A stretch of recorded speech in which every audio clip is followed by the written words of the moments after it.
that way better with the details, the preparation, everything we do. Rain, sleet, or snow, the Eagles train to go.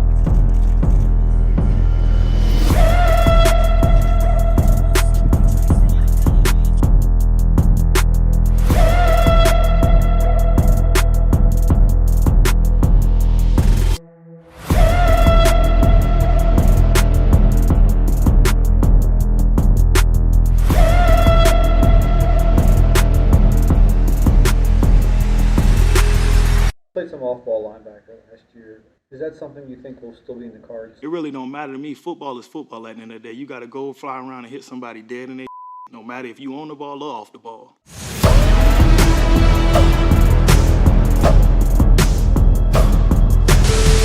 Shabby. Just coming at y'all with a little mini can height. Just a little something. The major though, but look. Y'all know your boy's a real Eagles fan, man. I can't help but to see these updates and get excited about football. So I just want to sit here and go through the 5 names I see standing out at this little OTA shit we got going on. So I see 5 names out here ringing bells. We're going to go through these names right quick, man. Let's get this shit.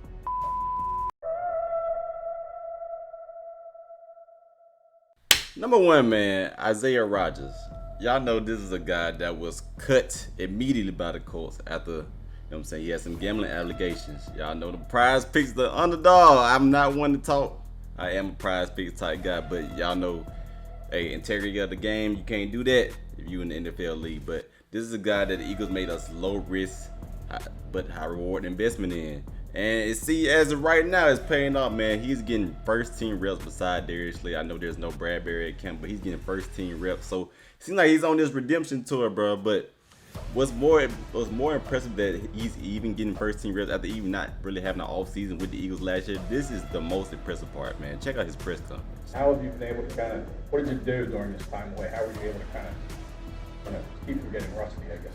Well, I just kept my schedule as if I was still playing. You know, on Sundays, I use it like a game day, so I do cardio and things like that. I take Tuesdays off as if I was still playing. So I kind of still stayed with the NFL schedule and just continue to work and just prepare for these moments. Now, a guy that hasn't even been around the team that much, he's already said he's not been in the locker room and things like that. So a guy that's not even been around the team to still keep that schedule, bro, that is so impressive. That shows the maturity.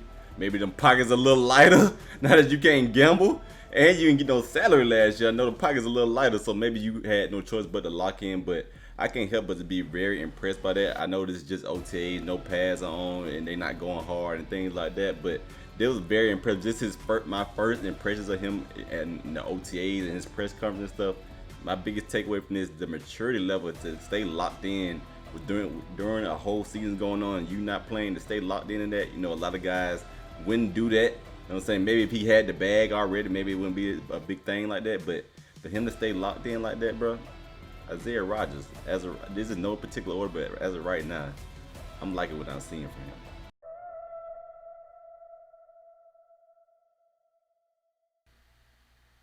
Now, I really don't have time to play today.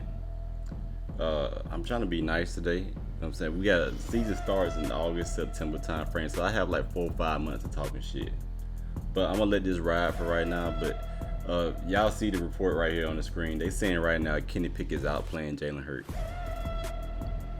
One thing, y'all know your boy is not from Philly, but I am a big Philly fan supporter, bro. But sometimes the media in Philly can be just straight toxic, bro. This is OTAs, no pads on.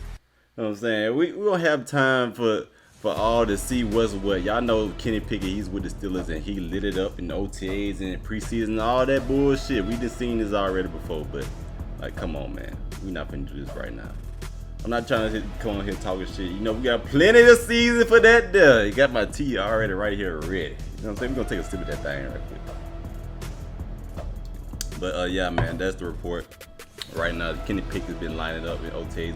And OTA's playing better than Jalen Hurts. I don't have time for this. I'm not gonna play with him today. But let's take a look at Kenny Pickett's experience so far with the Eagles, bro. Let's look at what he had to say. I mean, obviously, you know, Jalen's an incredibly talented player. He's played in this system, a similar system, and we're kind of all learning this new one together. So the communication back and forth in the quarterback room has been awesome, with the quarterbacks coaching us and Kellen. So I couldn't ask for a better room, better staff, you know, to be working with, and obviously the talent around this team is pretty special. So it's a great group to be on. You see that, man? The Philly does have a lot more talent, I would say, in my opinion, than the Steelers do right now. Steelers do have a good defense. I'll say a lot of good guys on the defense end, but as far as offensively, they had a good running back over there with the Steelers. It's not a Saquon type level. You know what I'm saying? They have good receivers over there, but it ain't A.J. Brown, Devontae Smith, and Dallas Goedert type level. So if he does get some reps with the ones, I'm not surprised. They're saying, like, say Jalen needed, you know what I'm saying? They saving him for his arm, his throwing arm for camp and all that bullshit. So I'm only surprised if he do get some reps with the ones. He's doing all right, but let's pump the brakes, man. Kenny Pickett had his chance. He played, 2-3 years with the Steelers. He got replaced by Mason Rudolph, bro. I don't give a damn if it was injury or not. I don't even know why he got replaced by him. I know in the playoff game when they played Buffalo, Mason Rudolph was out there. So you get replaced by him. Mason Rudolph been on that damn Steelers roster for I don't know how long. They ain't showed no trust in him yet. He ain't won that damn starting job yet. So that tells me all I need to know about Kenny Pickett. But I'm glad to see you doing nice things. You are on the Eagles now. You ain't had to go far. You went right down the street to Philadelphia instead of being over there in Pittsburgh. So you went right down the street. Hey, I'm glad that you're our backup. You're doing nice things and everything. But Jalen's getting paid the money he's getting paid for a reason. Let's just pump the brakes. Number 3, man, Jordan Davis. Now, with the retirement of Fletcher Cox, bro, I was very interested to see how he's going to approach camp. You know what I'm saying? Because Fletcher Cox no longer going to be able to be there to hold Jalen Carter and his hand. You know what I'm saying? He knows he's had issues getting on and off the field because his weight and stuff. So he really had to come hard and approach this camp, bro. But seeing him run on the field for OTAs, bro, it gets me kind of excited. So I was very interested to see how he approached this camp, man. Let's check out what he said in the press conference, bro. Obviously, stepping into a much larger role than I was last year. And, I know what's expected of me. But in terms of just being in my best shape, I'm getting in the best condition of my life. So that's just not from me. That's from top down, from the D-line. That's the standard that we demand from each other. So if you look over there, practice, we working. We running, we getting after it. So definitely, we can always improve. I'm not going to sit there and stop. I'm not comfortable where I'm at, but I'm definitely, improving. Definitely improving. Now, this is a guy the Eagles, they drafted very high, man. They traded up to get him. I'll say with the 13th overall pick, I think it was. Damn near a top 10 pick, man. So you entered in a top 10 range as far as pick, bro. I'm expecting, for me, if you a top 10 pick, bro, I'm expecting you to at least make 1 or 2 Pro Bowls. You know what I'm saying? That's me. That's just me, though. So at some point in his career, he's still young in his career, third year in the league. You know what I'm saying? He really, his first year, I think he had a little injury, a little high ankle sprain, something like that there. And then they signed Ndamukong Suh and Linval Joseph, so it kind of took some of the snaps away from him. And then he kind of made a big jump. Y'all know before I think it was the Josh Allen play, or it was the Cowboys hamstring injury, wherever you want to pick. He was pretty much wrecking shit. I'm saying like the first 6 games, man, he was really wrecking shit. But down the stretch, man, him and the Eagles was really nowhere to be seen, man. After that Josh Allen play, man, I got on the screen. Y'all see him running that boy down. Man, that's a big man. That's a lot of weight to be moving. Y'all see, he said he's down to like 350, so he's down from his weight from last year. So that's good to see that he says he's in better shape than he was last year. But man, I got to see more from him, man.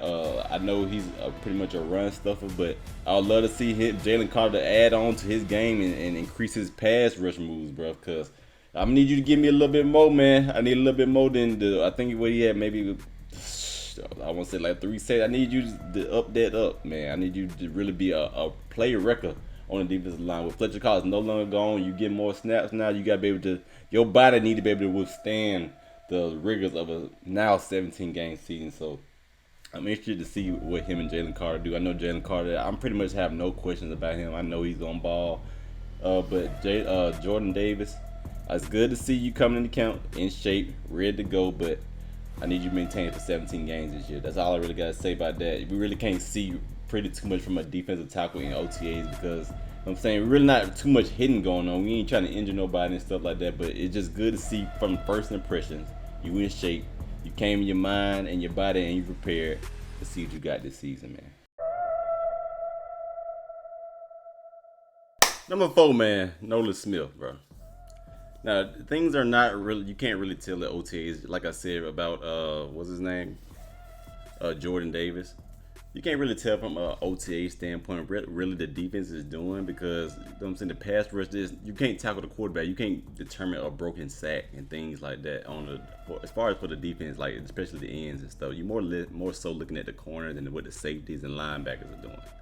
But Nolan Smith, man, if y'all haven't seen already, I got a picture probably on the screen right now, bro. He's gotten noticeably bigger. That was one of the big gripes I had about him, because he just seemed like when they played the Cowboys, I think it was Tyler Smith, him and Tyler Smith would have their battles out there on the end, on the edge, and it seemed like Tyler Smith was just eradicating anything he wanted to do, bro. Like, it looked really bad. So especially on the stunt, because I think Tyler Smith is the guard. I can't remember the other dude's name right now, because I don't know, for whatever reason I want to say Landon Dickinson, but that's our guard. But it just seemed like he was just getting removed from the picture, bro, and that's just not good enough. So I'm glad to see that he has put on some muscle. But the main thing is to take away from him, bro, for all the Eagles fans to get hyped, he has an interview like this right here. You played some off-ball linebacker last year. Is that something you think will still be in the cards?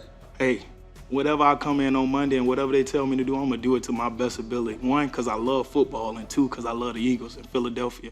Do anything for this city. If it's playing off the ball back, I'll do it. If it's playing on the ball back, I'll do it. So it really don't matter to me. Football is football at the end of the day. You got to go fly around and hit somebody dead in their no matter if you on the ball or off the ball. Now you just kind of can see like he's got a new confidence about him. He's seen in the interviews, little clips and stuff, like he's taking a leadership role and stuff. So that's good to see from him.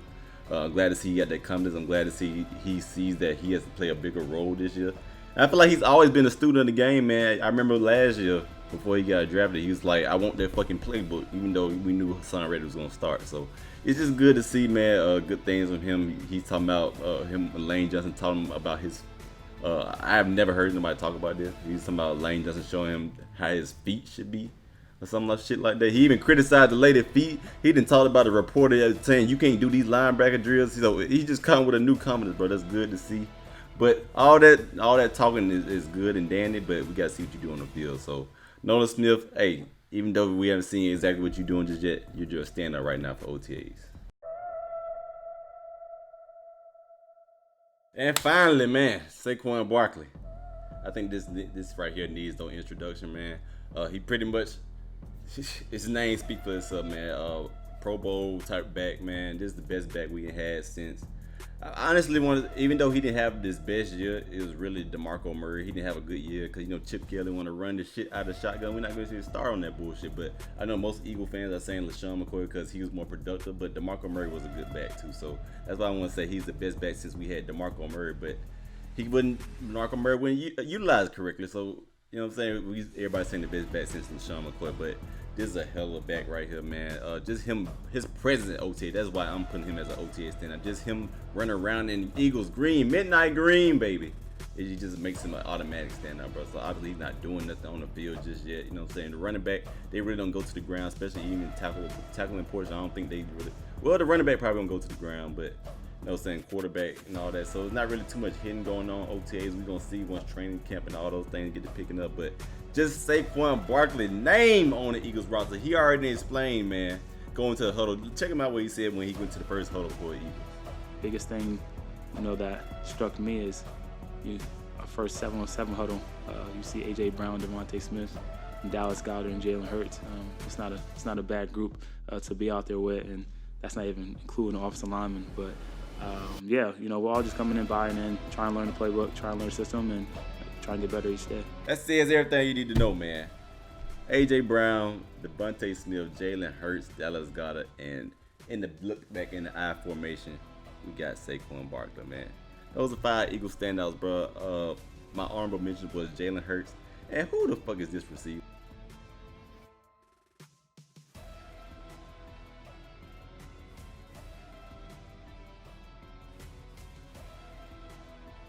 Bruh, I'm glad that you're in Eagles green and everything, but that has to be the most zestiest route I've ever seen. This boy Shad, man. We out of here today, baby. Get him out of here, man.